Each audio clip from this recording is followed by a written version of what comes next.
இன்னைக்கு ரொம்ப ஈஸியான ஒரு ஸ்வீட் ரெசிபி பண்ண போகிறேன். இதுக்கு முன்னாடி ரசமலாய் எப்படி பண்ணுறதுன்னு வீடியோ போட்டிருந்தேன். அதை விட சிம்பிளாக சீக்கிரமே பண்ணிடலாம். இந்த சுவையான பிரெட் ரசமலாய் எப்படி செய்கிறதுன்னு இந்த வீடியோவில் பார்க்கலாம். ஃபர்ஸ்ட் ரப்டி ரெடி பண்ணலாம். அதுக்கு 1/2 லிட்டர் பால் சூடு பண்ண வச்சுருக்கேன். ரப்டி எப்படி செய்கிறதுன்னு 2-3 வீடியோவில் காமிச்சிருந்தேன். பால் நல்லா வற்ற வச்சு அதில் நட்ஸ் எல்லாம் போடுறது தான் ரப்டி.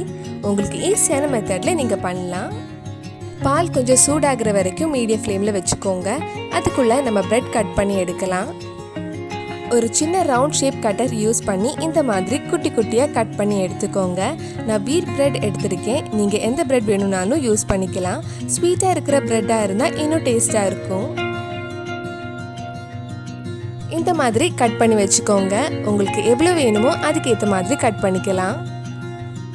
பால் சூடாகிடுச்சு. இனி லோ ஃப்ளேமில் வச்சுக்கலாம். இனிப்புக்காக 1/2 கப் சுகர் ஆட் பண்ணுறேன். உங்கள் இனிப்புக்கு ஏற்ற மாதிரி சுகர் ஆட் பண்ணிக்கலாம்.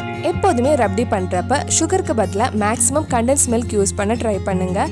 அப்போ தான் இன்னும் திக்காக கிடைக்கும். கண்டென்ஸ் மில்க் எப்படி பண்ணுறதுன்னு கீழே டிஸ்கிரிப்ஷனில் இருக்குது. கலருக்காக கொஞ்சம் குங்குமப்பூ ஆட் பண்ணுறேன். இனி லோ ஃப்ளேமில் வச்சு பால் நல்லா திக்காகிற வரைக்கும் அப்படியே இருக்கட்டும். பால் ஆடை வரும்போது அதுவும் சேர்த்து கிண்டி விடுங்க. அப்போ தான் திக்காக கிடைக்கும். நிறைய பாலாடை வரணும். அப்போ தான் ரப்டி நல்லா க்ரீமியாக இருக்கும். உங்களுக்கு இது பண்ணுறதுக்கு ரொம்ப டைம் இல்லைன்னா இதில் கொஞ்சமாக கார்ன்ஃப்ளவர் ஆட் பண்ணிக்கலாம். சீக்கிரமே திக்காயிடும். கார்ன்ஃப்ளவர் ஆட் பண்ணுறதா இருந்தால் கொஞ்சம் தண்ணியில் மிக்ஸ் பண்ணதுக்கப்புறம் ஆட் பண்ணுங்கள். ஆட் பண்ண உடனே கிண்டி விட்டுட்டே இருங்க. இப்போ பால் நல்லா கெட்டி ஆயிடுச்சு. இதில் 1/2 டீஸ்பூன் ஏலக்காய் பொடி, சின்னதாக கட் பண்ண பிஸ்தா பாதாம் கொஞ்சம் ஆட் பண்ணி நல்லா மிக்ஸ் பண்ணலாம். நம்ம க்ரீமி டேஸ்டியான ரப்டி ரெடி ஆயிடுச்சு. இனி இது நம்ம கட் பண்ணி வச்சிருக்கிற பிரெட்ல ஆட் பண்ணி சாப்பிட்டா டேஸ்டியான பிரெட் ரசமலாய் ரெடி ஆயிடும். இன்னும் கொஞ்சம் எக்ஸ்ட்ரா டேஸ்ட்காக பிரெட் கொஞ்சம் நெய்யில் ஃப்ரை பண்ண போகிறேன். இந்த மாதிரி லைட்டாக ஃப்ரை பண்ணி ரப்டி கூட சாப்பிட்டா கொஞ்சம் கிறிஸ்பியாக நல்ல டெக்ஸ்டர் கிடைக்கும்.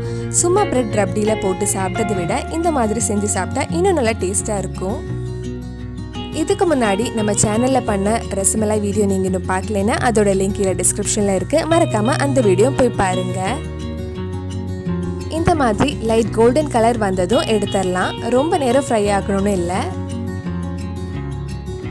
ரசமலாய் ரொம்ப பிடிக்கும்னா இந்த மாதிரி செஞ்சு பாருங்கள். சிம்பிளாகவும் இருக்கும், சீக்கிரமே பண்ணிடலாம், டேஸ்டியாகவும் இருக்கும். நம்ம பிரெட்டும் ரெடியாக இருக்குது, ரப்டியும் ரெடியாக இருக்குது. இனி இது ரெண்டும் சேர்ந்து சாப்பிட்டா டேஸ்டியான பிரெட் ரசமலாய் ரெடி. முன்னாடியே ரப்டியில் பிரெட் ஆட் பண்ண வேண்டாம். நீங்கள் சர்வ் பண்ணதுக்கு முன்னாடி ரப்டியில் பிரெட் ஆட் பண்ணால் போதும்.